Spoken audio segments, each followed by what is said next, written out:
انا هجرب اعمل تيك توك اجنبي بالذكاء الاصطناعي لمده 7 ايام واشوف النتيجه هتكون عامله ازاي، وهل فعلا اقدر اعمل فلوس من التيك توك الاجنبي ولا لا. لان شفت ناس حرفيا بتعمل الاف الدولارات من فيديوهات اي حد يقدر يعملها، زي الايميل ده اللي قدر يعمل ملايين المشاهدات وعمل الاف الدولارات. عشان كده قررت ابدا اعمل حساب تيك توك اجنبي بالذكاء الاصطناعي بالطريقه الصح، لان للاسف التيك توك المصري ما بيعملش فلوس الا من اللايفات. والصراحه انا مع اني فكرت في الموضوع الا انه قلت لنفسي لا، لان اللايفات المصريه عباره عن ناس بتشحت حرفيا وناس بتعمل تحديات غبيه، وانا صراحه ما رضيتش احط نفسي في الدايره دي. والطريقه الثانيه بقى وهي ان اعمل فلوس من الفيديوهات نفسها من حاجه اسمها تيك توك كرياتيفيتي بروجرام، ودي بقى زيها زي اليوتيوب، يعني كل 1000 مشاهده لها سعر، سواء بقى من امريكا او بريطانيا. عشان كده قررت اعمل فيديوهات اجنبيه واستهدف الاجانب، ولكن الاول لازم اعرف شروط تفعيل الربح قبل ما اعمل الفيديوهات. ولما بحثت شويه انصدمت حرفيا، لان الشروط صعبه جدا. وهي اولا ان الحساب لازم يكون معمول في 7 دول بس، وهي امريكا وبريطانيا وفرنسا والبرازيل وكوريا واليابان والمانيا. اما اي دوله غير دول فمش هعرف اعمل منها فلوس. والشرط الثاني ان اكون اكبر من 18 سنه، وكمان الشرط الثالث ان اعمل 100,000 مشاهده في اخر 28 يوم، وان كمان اوصل ل 10,000 متابع. يعني حرفيا شروط صعبه جدا،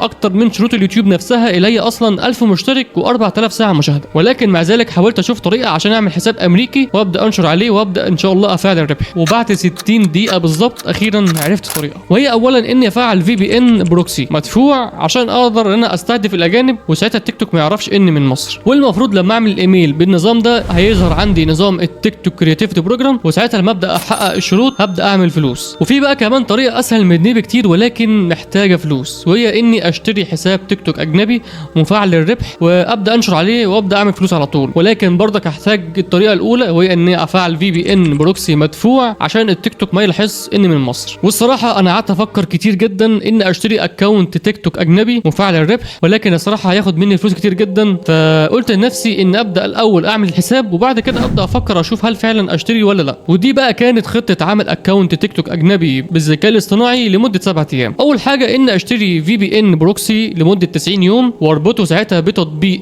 في بي ان عشان يشتغل معايا. وتاني حاجه اني اقفل تحديد المواقع من على الموبايل بتاعي. 3 اني احمل التيك توك واعمل ايميل باكونت اوتلوك عشان ساعتها التيك توك ما يطلبش مني تاكيد رقم الهاتف. و4 اني ابدا اشوف النظام التيك توك كرياتيفيتي بروجرام ظهر عندي في الايميل ولا لا، ولما يظهر يبقى انا كده عملت كل حاجه صح، وفاضل بس اني انشر الفيديوهات، وساعتها ان شاء الله لما احقق الشروط هبدا اعمل فلوس. وعايز اقول لك ان الفيديو ده برعايه موقع ايز ميد اي اي، والمعروف ان هو بيعمل فيديوهات احترافيه جدا بالذكاء الاصطناعي، واللي فيه اكتر من 30 اداه بالذكاء الاصطناعي زي كلينج اي اي وسيدن 2.0 وكمان ميد جورني وادوات كتير جدا. والاشتراك الشهري بيوصل ل 400 جنيه بس في الشهر، وبتقدر تستعمل اكتر من 1200 عمله في الشهر، وكمان تقدر تعمل 60 فيديو بالذكاء الاصطناعي من سوره 2 وسيدن 2.0 وادوات كتير جدا. ده غير كمان انك تاخد 200,000 عمله مجانيه يوميا عشان تستعملها مثلا في شات جي بي تي وجيميناي 3 برو. وفي طبعا ادوات كتير جدا زي عمل الصور بالذكاء الاصطناعي وكمان عمل فيديوهات بالذكاء الاصطناعي، وطبعا حاجات كتير جدا وهشرحها ان شاء الله قدام في الفيديو. بس الاول قررت بقى اني اشتري اي بي او في بي ان بروكسي. فدخلت على الموقع ده وضغطت على حاجه اسمها اي اس بي، وساعتها اخترت بقى 90 يوم عشان ساعتها بيكون ارخص شويه، والسعر ساعتها كان $10. بس قررت اختار حاجه زياده كمان، وهي اني اعلي جوده الفي بي ان عشان ساعتها ما يحصلش مشكله في التيك توك. ولما اشتريت الفي بي ان ده كان متقسم لكذا حاجه، وهي اولا حاجه اسمها الهوست والبورد ويوزر نيم والباسورد، والمفروض الحاجات دي اربطها بالتطبيق بتاع الفي بي ان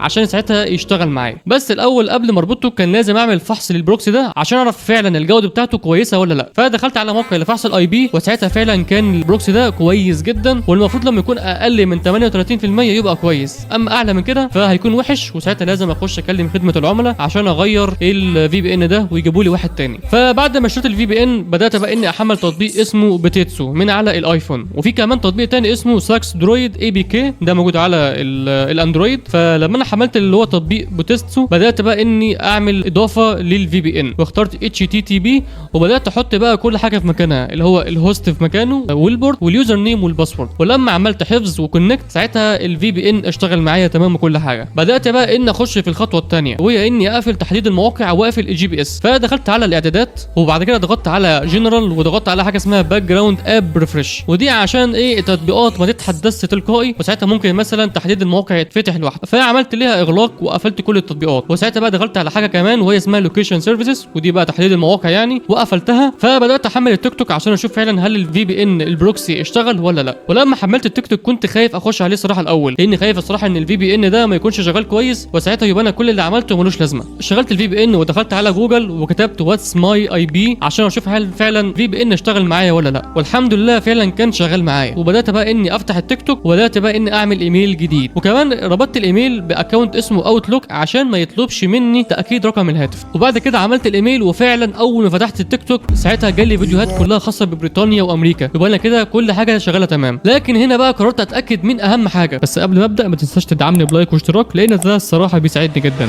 وهي نظام تفعيل الربح موجود عندي في الايميل ولا لا. فدخلت على الاحصائيات ودخلت على تفعيل الربح، وفعلا لقيت ان نظام التيك توك كرياتيفيتي بروجرام موجود عندي في الايميل. كده بقى فاضل بس اني انشر الفيديوهات، وساعتها لما احقق الشروط هبدا اعمل فلوس. ومع اني ما كنتش عارف انشر ايه الصراحه، الا اني شفت فيديوهات كتير جدا بالذكاء الاصطناعي بتعمل ملايين المشاهدات، فقررت اعملها عن طريق الذكاء الاصطناعي. وبدات ادخل على موقع ازميت اي اي، لان الصراحه بقى في اداه جديده اسمها سيدنس 2.0، ودي زيها زي سوره 2، وبتعمل حرفيا فيديوهات واقعيه جدا.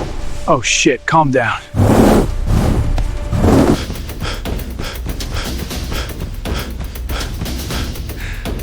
Oh no, please God.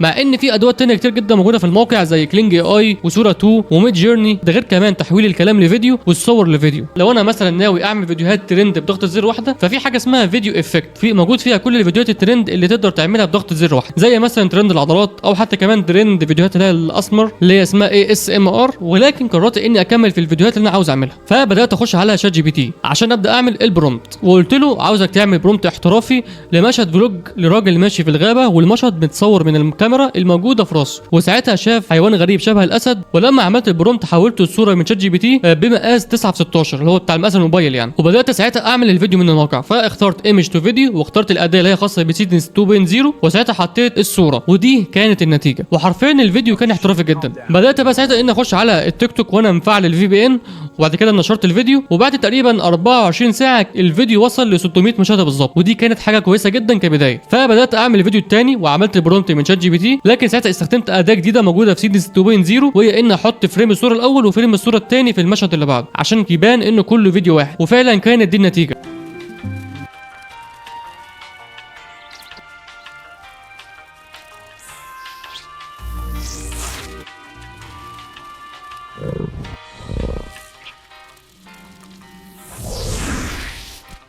فانا نشرت الفيديو، وبعد يوم كامل الفيديو وصل للمشاهدات دي، ودي حرفيا مساله وقت مش اكتر. ومع الوقت هقدر ان شاء الله ان انا احقق شروط، وان شاء الله افعل الربح. وما تنساش تخش على الموقع اللي انا استعملته اللي هو ازميت اي اي، لان حرفيا فيه كميه ادوات كتير جدا احترافيه وتخليك تقدر تعمل فيديوهات بالذكاء الاصطناعي. فشكرا على المشاهده، ويا رب الفيديو يكون عجبكم، والسلام.